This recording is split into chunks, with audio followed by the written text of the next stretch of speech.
હવે વૃદ્ધ મલ કર્મ દોષના 3ના જોયા. મલ કયા? પુરુષ, મૂત્ર અને સ્વેદ. તો એમાં ફીચર ઓફ ઇન્ક્રીઝ ફિસિસ. જો પુરુષનો વેગ વધી જાય તો શું જોવા મળે? તો કે કુક્ષી આત્મા નાટોપમ ગૌરવમ વેદના સકૃત. એટલે જો ફિસિસ વધી જશે તો શું થશે? વેદના એટલે કોલિક પેન. પછી આટોપ એટલે ગર્ગલિંગ સાઉન્ડ, અવાજ આવશે પેટમાંથી. અને ગૌરવ એટલે હેવીનેસ થશે એબડોમિનમાં. આત્માન એટલે પેટ ફૂલી જવું એવું બી લાગે કે ભારે ભારે લાગે છે એમ.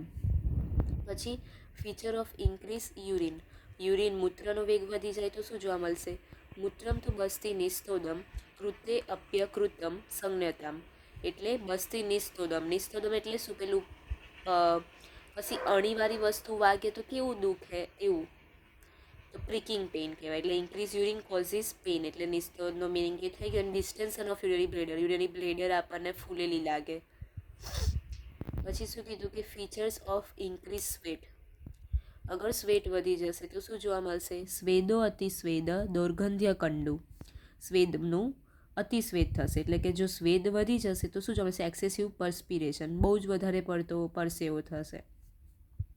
પછી દૌર્ગંધ્ય એટલે foul smell on the skin. સ્કિનમાંથી ફાઉલ સ્મેલ આવશે. અને કંડુ એટલે ઇચિંગ, ખુજલી આવે.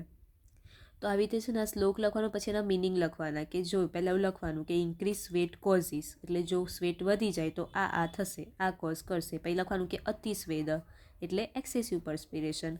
દૌર્ગંધ્ય એટલે foul smell on the skin. અને કંડુ એટલે ઇચિંગ. સંસ્કૃત વર્ડ લખીને શ્લોક લખીને એટલે થોડું સારું લાગે ને માર્ક્સ જલ્દી દઈ દે. એટલે આ 3 નાના જે શ્લોક છે એ કરવાના છે.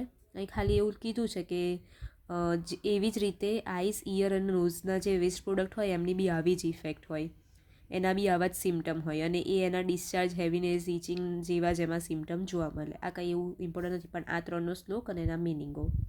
આ થઈ ગયું કે મલ વધી જાય તો શું જોવા મળે. હવે મલ ઘટશે તો શું જોવા મળશે?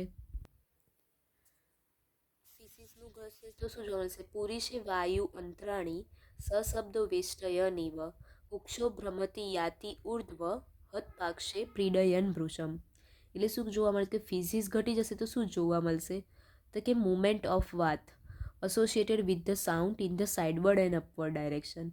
એટલે વાતનું છે ને મુમેન્ટ ઉપરની સાઈડ અને સાઈડ બાજુ વધી જશે વિથ સાઉન્ડ, અવાજથી.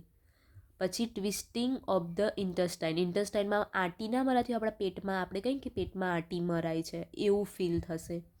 પછી pain in the flanks and chest region. Flanks and chest રિજનમાં પ્લેન થશે. હવે આ શ્લોકમાં છે ને વર્ડ્સ એક લાઇનમાં નથી આપ્યા પ્રોપર મિનિંગ સાથે. અમુકના મિનિંગ ગયા છે તેવું છે, તો મેં અહીંયા મિનિંગ લખી રાખ્યા છે. કે વાયુ એટલે પહેલાં તો વાત, મુમેન્ટની વાત ચાલુ છે. અંતરાણી એટલે અહીંયા ઇન્ટેસ્ટાઇન કીધું. વેસ્ટર્ન અંતરાણી એટલે વેસ્ટર્ન એટલે શું થશે? Twisting pen.